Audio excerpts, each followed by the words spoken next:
जवाहरलाल नेहरू आधुनिक भारत के निर्माता थे।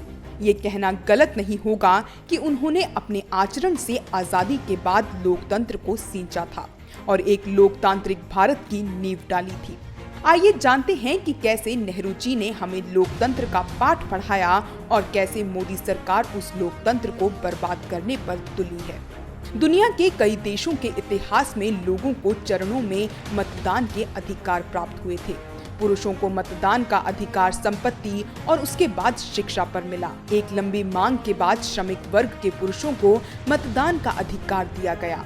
महिलाओं को तो और भी संघर्ष करना पड़ा, लेकिन जवाहरलाल नेहरू बिना किसी जाति, पंथ और भाषा के भेदभाव के प्रत्येक नागरिक को मतदान का अधिकार प्रदान करने के इच्छुक थे, जिसका विरोध न केवल कई पार्टियों ने किया परंतु दुनिया के कई देशों को भी इस प्रयोग पर संदेह था। लेकिन नेहरू को भारत के लोगों पर विश्वास था और उनके इस विश्वास ने भारत को दुनिया का सबसे बड़ा लोकतंत्र बनाया।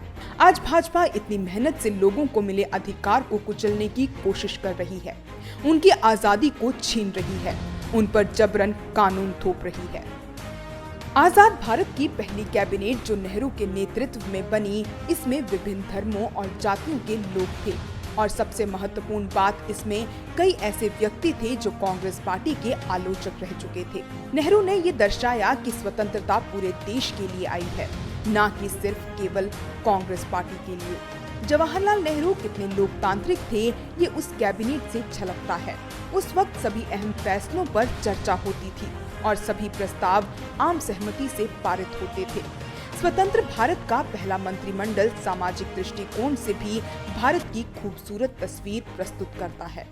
इसमें अल्पसंख्यक और दलित प्रतिनिधित्व का भी ख्याल रखा गया था। दूसरी तरफ आज मोदी और अमित शाह कई फैसले बिना किसी कैबिनेट के सलाह के ले लेते हैं। जवाहरलाल नेहरू पार्लियामेंट के अधिकांश सत्रों में भाग लेते थे और वे विपक्ष को प्रोत्साहित भी करते थे और उनकी आलोचनाओं को धैर्यपूर्वक सुनते थे। उनकी अपनी पार्टी के सदस्य भी खुलकर उनकी आलोचना कर सकते थे। लोकतांत्रिक भावना में गिरावट का कारण ये भी है कि हमारी वर्तमान सरकार ने पार्लियामेंट को राजनीतिक अखाड़ा बना लिया है।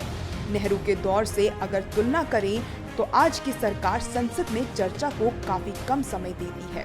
कई महत्वपूर्ण विधेयक बिना किसी चर्चा के पारित हो जाते हैं। प्रधानमंत्री नरेंद्र मोदी खुद संसद को बहुत कम समय देते हैं, क्योंकि उनका सारा ध्यान तो सिर्फ चुनाव में भाषण देने में लगा रहता है। ये सभी हरकतों के कारण हमारे लोकतांत्रिक मूल्यों में गिरावट के लिए सीधे तौर पर जिम्मेदार हैं। हाल ही में भारत EIU के डेमोक्रेसी इंडेक्स में 53वें स्थान पर आ गया है और इसे त्रुटिपूर्ण लोकतंत्र के रूप में करार दिया गया।